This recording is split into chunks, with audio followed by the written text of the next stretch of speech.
The bedroom door closes with a soft click that sounds like a coffin lid to David's ears. He sits on the edge of the bed, his hands trembling, not from cold, but from the weight of every warning that's been burned into his mind. Across the room, Azuka stands near the window, her back to him. The lantern casts long shadows across her elegant dark attire, the gold accents on her head wrap glinting like secrets in the dim light. She's so calm, too calm, like someone who's done this before. And she has, twice. David's throat tightens as the village warnings flood back. She's buried 2 husbands already. The first died in his sleep. The second, they found him cold in the morning. You'll be number 3, David, mark my words. His mother had wept. His friends had called him a fool. Even the pastor had hesitated before pronouncing them man and wife, as if waiting for divine intervention to stop the ceremony. Now here he sits, alone with the woman everyone calls cursed, waiting for something terrible to happen. The room feels smaller, the air heavier, every breath counts. Azuka finally turns to face him. Her expression is unreadable, no fear, no emotion, only that quiet, dignified confidence that made him fall for her in the first place. In her hands she holds an ornate wooden box, ancient and carved with patterns he doesn't recognize. His heart pounds. Is this it? The moment the curse activates? But then she speaks, her voice soft, but carrying the weight of destiny. David, you're afraid. I can see it. Everyone warned you not to marry me. They said I would destroy you. She steps closer, the box still in her hands. They were right about one thing. David's breath catches. Your life as you knew it ends tonight. The lantern flickers, the shadows dance, and what happens next will prove that sometimes the greatest destinies are hidden behind the warnings everyone tells you to fear. David first saw her on a Thursday morning at the Central Market, though he didn't know then that this moment would change everything. He was buying yams from his usual vendor when he heard the commotion, raised voices, the shuffling of feet, and then that terrible silence that falls when cruelty finds its target. Through the crowd, he saw her, a woman in a simple wrapper and headscarf, kneeling beside scattered oranges that had spilled from her basket. She was trying to gather them quickly, her movements precise but hurried, like someone used to being invisible. Around her, people stepped back, as if her very presence might contaminate them. Bad luck, someone muttered. 2 husbands in the grave. Who will be the 3rd? An older woman spat near Azuka's feet. Husband eater, you should be ashamed to show your face here. David watched Azuka's hands still for just a moment. Her shoulders didn't slump, her head didn't drop. She simply continued gathering her oranges, one by one, with a dignity that seemed impossible under such assault. No tears, no anger, just quiet endurance that spoke of years of this same treatment. The vendor beside her kicked one of the oranges away from Azuka's reach. Don't bring her curse near my stall. Something in David's chest tightened. He'd heard the stories, of course. Everyone had. Azuka, the twice-widowed woman whose husbands had both died mysteriously. The whispers followed her like shadows. Witch, curse, black widow. His own mother had pointed her out once with a warning. Stay far from that one, David. Death follows her like a loyal dog. But watching her now, watching how she bore the cruelty with such grace, David didn't see a curse. He saw a human being, a woman whose only crime seemed to be surviving loss. Before he could stop himself, David was moving. He knelt beside her, ignoring the gasps from the crowd, and began helping her gather the oranges. His hands worked alongside hers, and for a moment their fingers touched. Hers were warm, not cold, like the corpse hands the rumors suggested. "What are you doing?" his vendor hissed. "Don't touch her things." David didn't answer. He placed the last orange carefully in Izuka's basket and met her eyes for the first time. They were deep brown, almost black, and in them he saw not danger, but exhaustion, and something else, surprise, as if kindness was so foreign to her that she didn't know how to receive it. "Thank you," she said quietly, her voice like soft rain after a drought. The crowd had gone silent again, but this time the silence was different, shocked, judgmental. Someone pulled at David's sleeve. "Are you mad? Do you want to be next?" David stood, helping Izuka to her feet. She was taller than he expected, and when she straightened her spine, there was something almost regal about her bearing. "I see no curse here," David said, loudly enough for everyone to hear. "Only a woman who deserves respect." He didn't know it yet, but in that moment, in that simple choice to see her humanity, he had just opened a door to a destiny the entire village said would destroy him. The warnings began 3 days after the market incident. David was walking home from the carpentry shop where he worked when Elder Okonkwo stepped out from the shade of a mango tree, blocking his path. The old man's face was grave, his walking stick planted firmly in the red earth like a judge's gavel. "David, son of Joseph," the elder said, his voice carrying the weight of authority that came with 70 years of life. "We need to talk about the widow." David's stomach tightened. News traveled fast in their village, and his simple act of kindness had apparently become everyone's business. "Elder, I only helped her pick up." "I know what you did." Okonkwo's eyes were sharp despite his age, "and I know what you're thinking, that she's just a lonely woman, that the village is cruel and superstitious." He leaned closer, his breath smelling of bitter cola. "But there are things you don't know, boy, things that happened before you were old enough to understand." The elder gestured to a nearby bench beneath the tree. David sat reluctantly, and Okonkwo settled beside him with a heavy sigh. Her first husband was Chidi, strong man, healthy as an ox. They married when Izuka was just 19, beautiful girl, everyone said so. Quiet, respectful, everything a wife should be. The elder's voice dropped lower. 6 months later, Chidi was dead. Found him in their bed one morning, cold as stone. No illness, no warning. The healers couldn't explain it. David shifted uncomfortably. "People die, elder. Sometimes there's no explanation." "That's what we all said." Okonkwo's eyes tightened around his walking stick. "Then she married again. Emeka, a trader from the next village. Didn't know about Chidi, so he had no fear.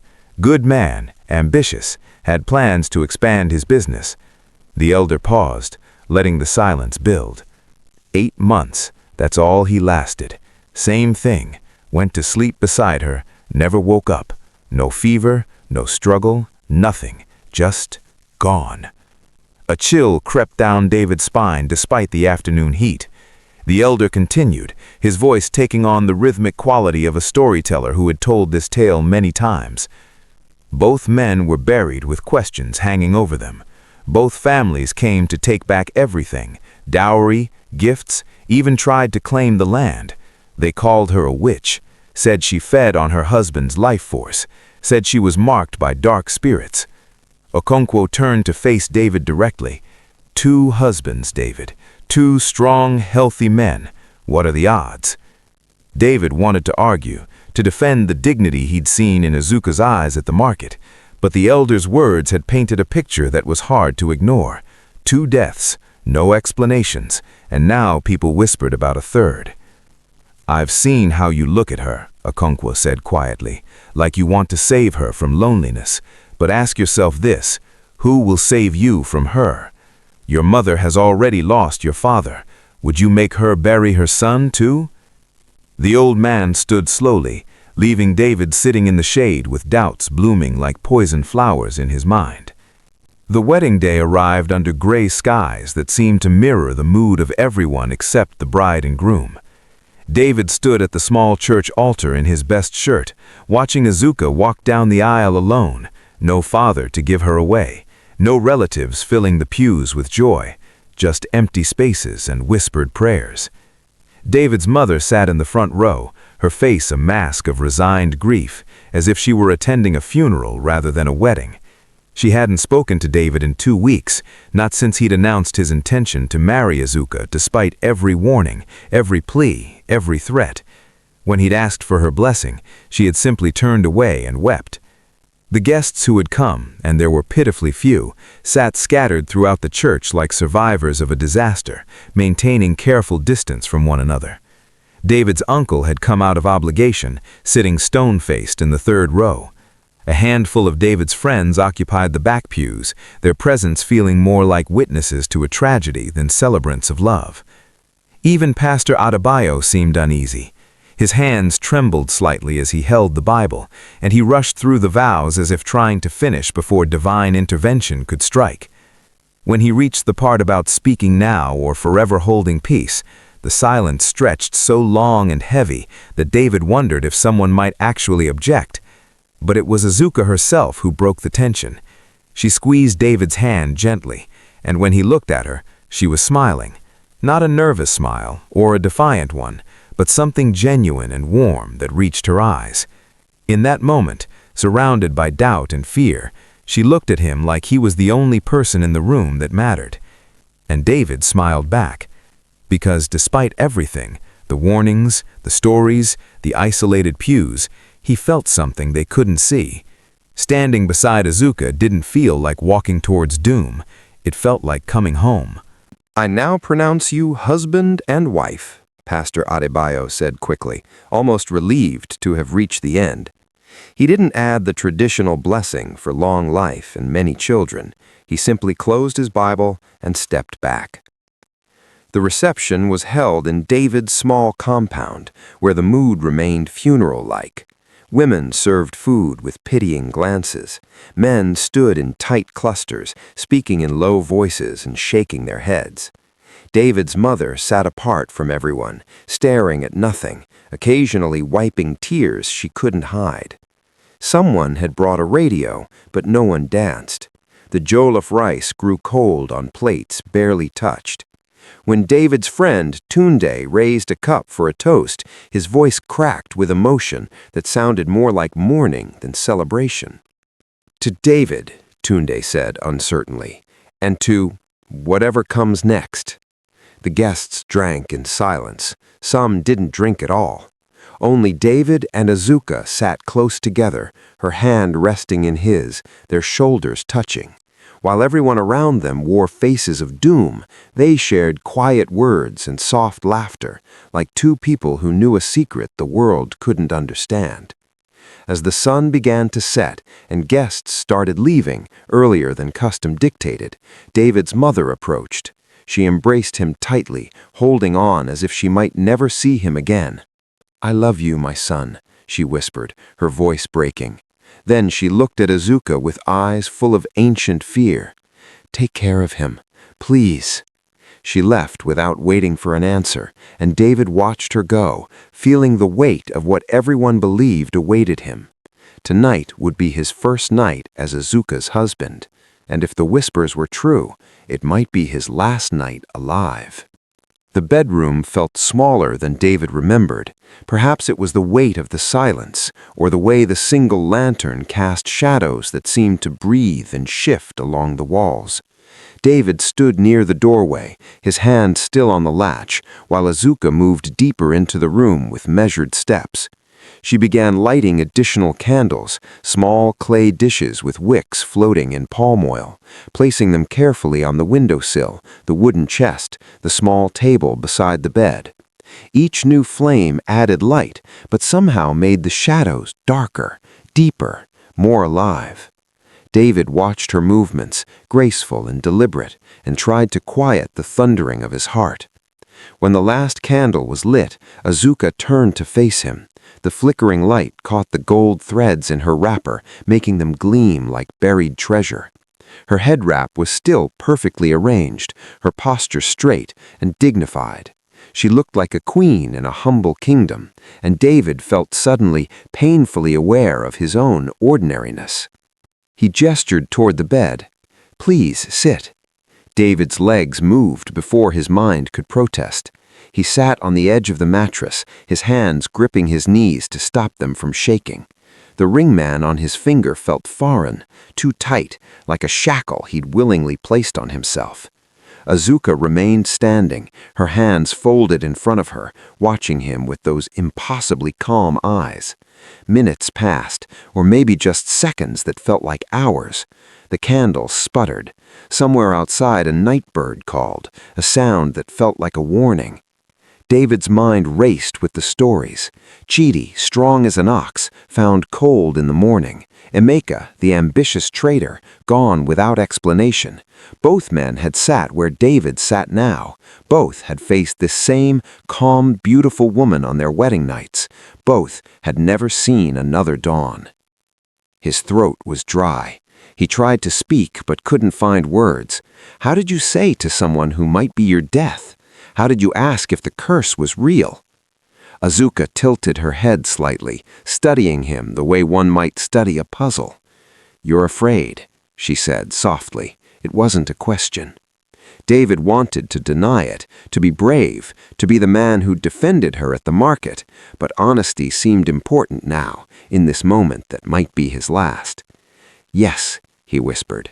She nodded slowly, as if this was exactly what she'd expected. "Everyone who warned you, your mother, the elder, your friends, they told you I killed my husbands. They said," David's voice caught, "they said both men died in their sleep after marrying you." They did. The admission hung in the air between them, heavy as storm clouds. David's breath came shallow now. His hands were ice despite the warm night. Every instinct screamed at him to run, to leave, to choose life over whatever mystery stood before him in elegant cloth and quiet dignity. But he stayed seated, because somewhere beneath the fear, beneath the warnings and the doubt, he still saw what he'd seen at the market, a woman who deserved to be seen as human. Azuka moved closer, and from somewhere in the folds of her wrapper, she withdrew an ornate wooden box, ancient and carved with symbols David didn't recognize. "There are things," she said quietly, "that need to be explained." Azuka set the ornate box on the bed between them, but didn't open it yet. Instead, she sat down beside David, close enough that he could smell the faint scent of shea butter and something else. Something like old books and sacred spaces. "My first husband was Chidi," she began, her voice steady but softer now, as if speaking to ghosts. "He was kind to me, David, gentle. We were happy for those 6 months." She paused, her fingers tracing the carvings on the box. "But Chidi had a weak heart, born with it. His mother knew, his father knew, but they never told me. They thought marriage would cure him, or that a wife's love could make him strong." David listened, his fear beginning to shift into something else, attention, perhaps, or the first stirrings of understanding. "He died in his sleep, just as they said, but not because of me, because his heart finally gave out. The night before, he told me he felt pain in his chest. I begged him to see the healer, but he was stubborn. Said real men didn't complain about small pains." Her voice cracked slightly. "By morning, he was gone." She took a breath, gathering herself before continuing. "His family came within hours. His brothers, his uncles, his mother, all of them. They didn't come to mourn with me. They came to take everything. The land Chidi had inherited, the money he'd saved, even the wedding gifts.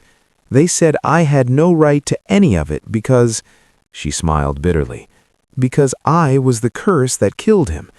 Easier to blame the widow than admit they'd hidden his condition and married him off anyway." David's hands slowly unclenched.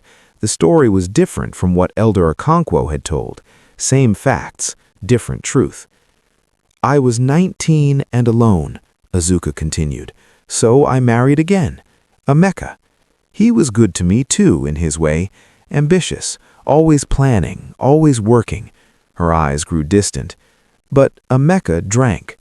Every night after his trading, he would come home and drink palm wine until he couldn't stand. I would beg him to stop, tell him it was destroying his body, but he said it helped him think, helped him sleep. She turned to look directly at David. One night, he drank more than usual, celebrating a successful sale. He came to bed stumbling, laughing, telling me we would be rich soon. I fell asleep listening to his plans.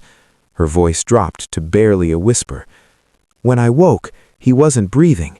His body was cold. The healers said later his liver had failed. Too much drink, too quickly. But his family, David started. Blamed me, Azuka finished. They said I poisoned him, cursed him, fed on his spirit. They took everything again. His trading goods, his money, even tried to take the small house I'd managed to keep. They spread the stories. Husband-eater, witch, black widow. She looked down at her hands. 2 husbands dead, and both times their families chose to destroy my name rather than face the truth about how their sons had died.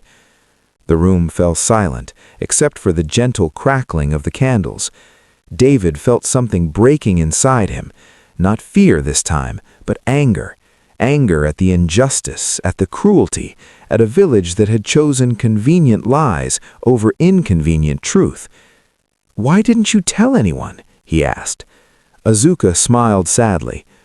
Who would have believed the cursed widow? Azuka's hands moved to the ornate box, her fingers tracing the carved symbols with reverence. But there's more to the story, David, something no one knows, something both families tried very hard to keep hidden. She lifted the brass latch, and the old hinges creaked softly in the candlelit room. David leaned forward despite himself, curiosity overcoming the last remnants of his fear. Inside, the box was lined with deep blue velvet, worn smooth by time, and resting on that velvet were things that David's breath caught. Stacks of papers bound with red ribbon, a leather pouch that clinked with the sound of metal, and several official-looking documents with wax seals. Azuka lifted out the first bundle of papers carefully, as if handling something sacred. When Chidi died, his brothers came to take everything, but what they didn't know was that Chidi had already transferred ownership of his largest properties into my name. He did it 2 weeks before he died, told me it was to protect me if anything happened. She unfolded one of the documents, and even in the dim light, David could see the official stamps, the signatures, the legal weight of the words. 3 estates in the city, she continued quietly, 2 commercial buildings near the main market, and a palm plantation that produces more oil than any other in the region. David stared at the papers, his mind struggling to comprehend. But your husband's family said you had nothing. They lied. Azuka's voice carried no bitterness, only fact. They knew about the transfers.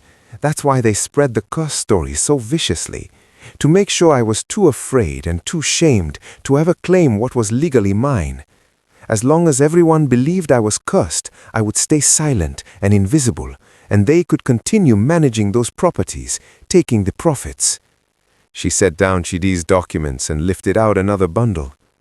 Emeka did the same thing. He wasn't just a trader, David.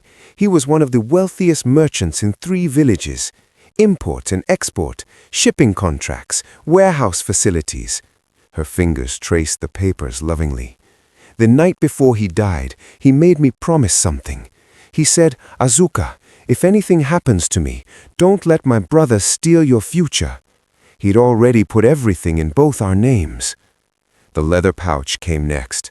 Azuka loosened the drawstring and tilted it toward the lantern light. Gold coins spilled onto the bed, not just a few, but dozens, gleaming like captured sunlight. British sovereigns, old trade gold, wealth that represented generations of accumulation. "This is what they tried to take," Azuka said softly. "This is what they called curse money, blood money, witches' payment." She looked up at David, and in her eyes she saw not just pain, but power.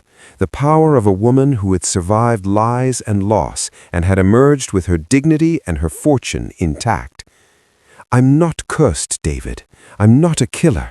I'm just a woman who loved 2 men who died too young and whose families chose greed over truth. She gestured to the treasures spread between them. "And now I'm a woman with a choice to make." She reached for his hand. "You were the only man who saw me as human, who helped me when everyone else turned away, who married me despite every warning." Her grip tightened slightly. "So I'm asking you now, do you want to build a life with me, a real life, with all of this as our foundation?" David looked from the gold to the deeds to Azuka's face and realized his destiny had just shifted in a single moment. Dawn broke slowly over the village, painting the sky in shades of orange and gold. Outside David's compound, a small crowd had begun to gather in the gray pre-dawn light.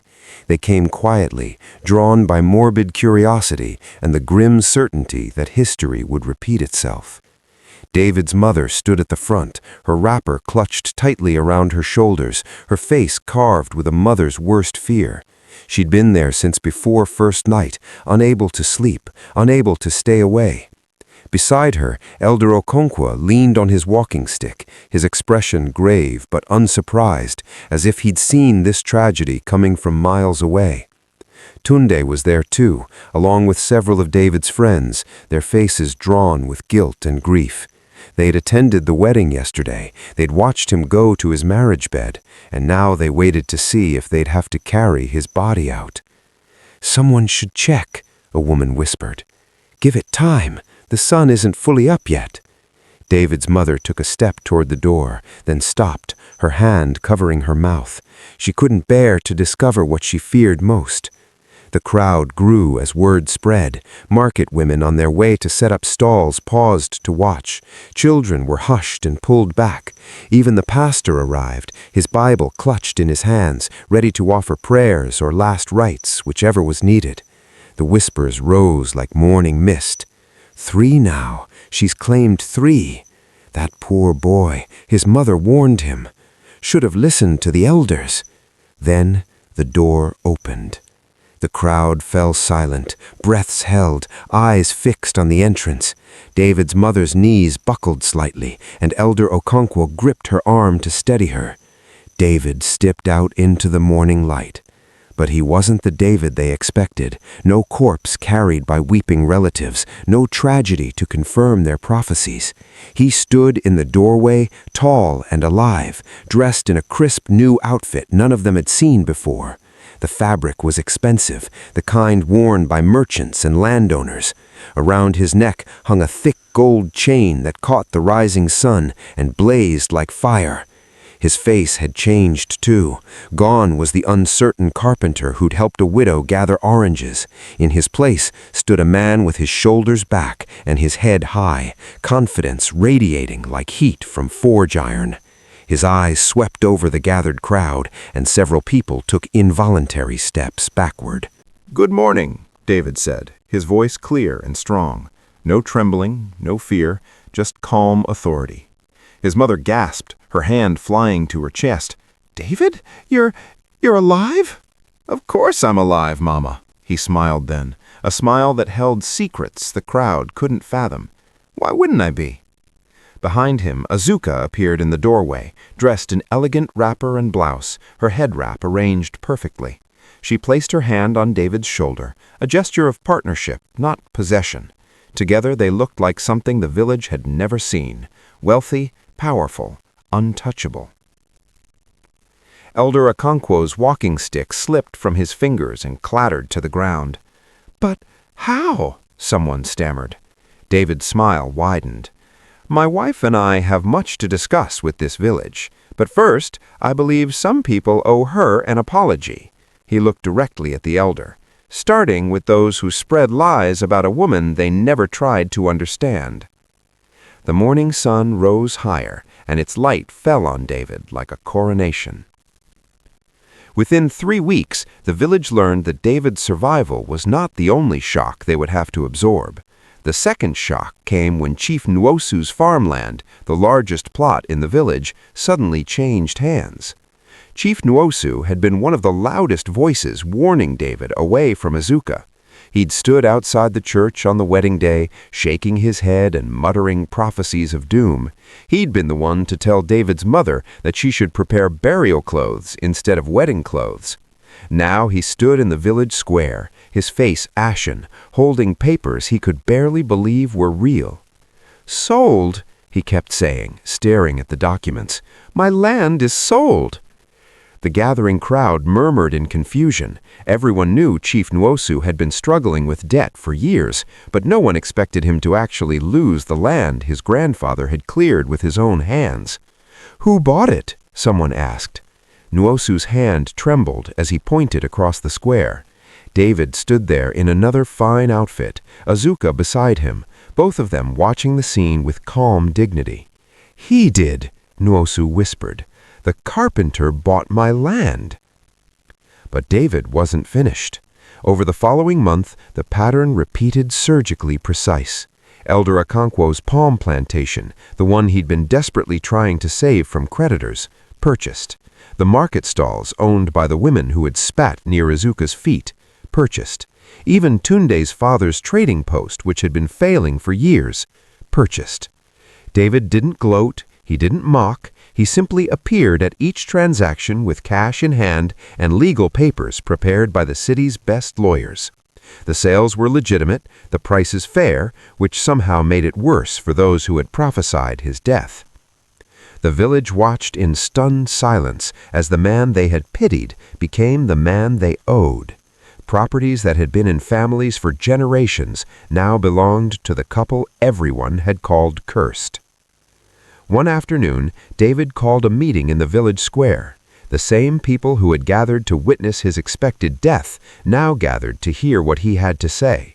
His mother sat in the front, her expression a complicated mixture of pride, shame, and wonder. "I want to make something clear," David began, his voice carrying across the square.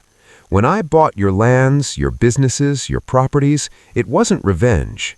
He paused, letting his words sink in. "It was a reminder." He gestured to Azuka, who stood tall beside him.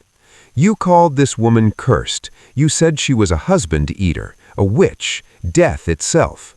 You warned me away from her like she was poison." His voice grew stronger. "But the truth is, you were afraid of what you didn't understand. You chose comfortable lies over uncomfortable questions." Elder Okonkwo looked at the ground, unable to meet David's eyes. "My wife isn't cursed. She's blessed, and she chose to share that blessing with me because I was the only one who treated her like a human being." He let the silence hang heavy. "So, here's what happens now. Those properties I bought, you can lease them back at fair rates, work them, keep your dignity. But every time you pay that lease, remember that you're paying the woman you tried to destroy." Azuka stepped forward then, her voice clear and unwavering. "We don't seek your destruction. We seek your understanding. The curse you feared never existed. But your cruelty, that was real." The village square had never been so quiet. 6 months after the wedding night that everyone expected to be David's last, the village gathered again, but this time for celebration, not mourning. The new community hospital stood gleaming white in the afternoon sun, its walls solid and its roof properly sealed against the rains. Beside it, construction continued on the school that would be the largest in 3 villages, with real desks, books, and teachers paid fair wages. Both buildings bore a bronze plaque at their entrances, built by David and Azuka for a village that taught us the price of judgment and the power of grace. Regional chiefs had come for the hospital's dedication ceremony, government officials, wealthy merchants from the city. They filled the compound in their finest attire, wanting to be seen with the couple whose story had spread like wildfire beyond the village borders. And at the center of it all stood Azuka. She wore gold, not just accents this time, but a full ceremonial wrapper threaded with genuine gold, a head wrap that rose like a crown, and jewelry that caught the light and threw it back in brilliant defiance. She looked exactly like what she'd always been, but the village had refused to see: royalty. The visiting chiefs bowed to her, called her Golden Queen, a title that had started as whispered awe and had become official recognition. Women who had once spat at her feet now sought her counsel on business matters. Men who had warned David away now asked him how to manage investments. David stood beside his wife, watching her accept the praise with the same dignified grace she'd shown when accepting their scorn. And in that moment, as the sun illuminated her like something divine, he understood the full weight of what had happened. His destiny had never been in carpentry or in living a small, safe life approved by people who couldn't see past their own fears. His destiny had been hidden in the woman everyone rejected, the woman whose strength had been tested by loss and whose wealth had been forged in the fire of injustice. During the ceremony, when it came time for speeches, David took the platform. He looked out at the sea of faces, his mother, who now bragged about her son to anyone who would listen, Elder Okonkwo, who had publicly apologized 3 times, the vendors, the chiefs, the mockers turned admirers.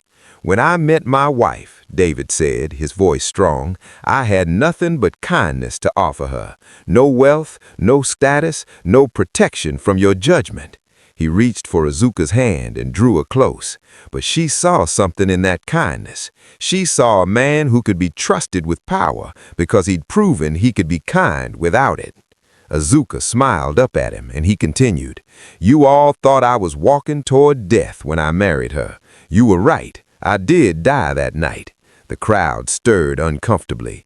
The small version of David died, the fearful one who lived for others' approval, and in his place she helped birth the man I was meant to become. He turned to face his wife fully now, speaking to her though everyone could hear. "You gave me estates and gold and wealth beyond measure, but the real gift was showing me that destiny doesn't announce itself with trumpets. Sometimes it comes dressed in the clothes of the rejected, waiting to see if you have eyes to see and courage to reach out." The crowd erupted in applause, but David only had eyes for Azuka. She leaned close and whispered something only he could hear.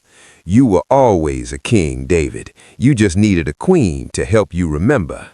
As the celebration continued into the evening with music and dancing and feasting, the village finally understood what David had known since that first morning. The curse had never been Azuka. The curse had been their blindness. And the blessing, the extraordinary destiny-shifting blessing, had been one man's choice to see clearly when everyone else chose fear.